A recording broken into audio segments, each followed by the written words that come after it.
Alright, I'm going to take you through my version of Are You Washed in the Blood? One of my favorite things to do is to take songs, especially hymns for some reason, and present them in a couple totally different ways. And so the way that I did that on here was started out with a really slow, drony type sound, try to draw out those emotions, and perhaps even make the audience have a chance to think about what the song's about. Give them a chance to recognize the song, maybe sing along with it slowly in their mind, and then once we finish with that, take it down the neck and do a fast bluegrass version of it, more to just enjoy the actual melody of the song. And then we're going to take it back up the neck and kind of take the audience on a roller coaster ride of sorts, and finish it out with that slow, more emotional version. Okay, this video is mainly for those banjo players out there that might want to play a special at church or something. This is one that I did at church, and actually I worked this into a version with my sisters and me,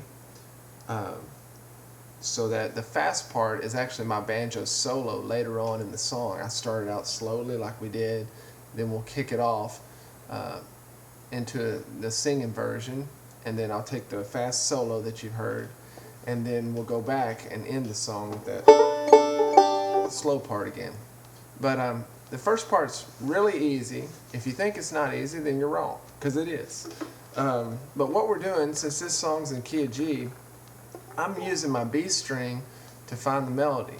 Now just about anybody can do that, right? If you can sing the song, then you can, it may take you a little while, but you can find the melody on here. Are you washed in the blood, in the soul cleansing blood of the Lamb? So what I'm doing there is just trying to, as tastefully as I can, exhibit that melody while using my high G and my D strings to kind of drone that melody. Even when the chord changes, it's okay. We're going to keep that overlying G chord. I think that's one of the coolest things about banjo is that drone string. And you saw it once in, we have one video on here called Be Thou My Vision. Katie does the exact same thing, except she's in D, but she takes that melody of Be Thou My Vision and just plays it on the B string essentially.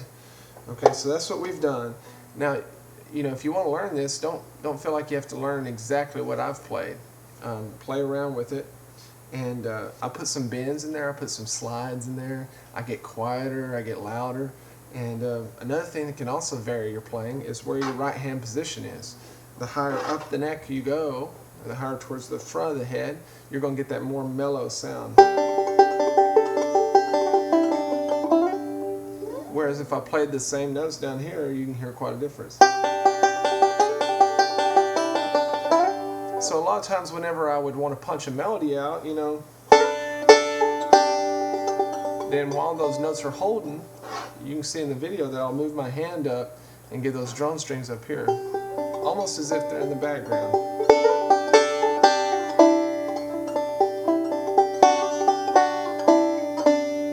Okay. Now I did use some bends in there to get those half-step bends. Those just take a little bit of practice, and the main thing is to try not to interfere with your other strings there. It's real easy to get this G string in there on that bend, so just kind of be careful with that. You'll be able to hear it if it's clean or not. Now what I'm going to do is play for you the fast version. It's got a lot of licks in it, I understand that, but I'm going to play it for you really slow and try to pick up as much as you can. And then, as I said in my last video I put out, my website will be up soon. I'll have all these tabs that will be available for you to download. So here we go with the, I'm just going to play that fast version really slow.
that very first lick might be the trickiest lick in there.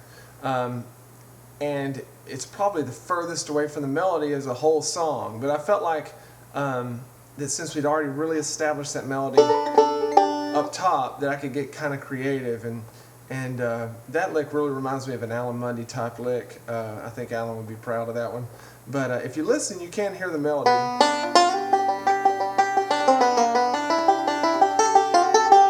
And then what we've done after that is switched octaves. That melody is way up here, you know.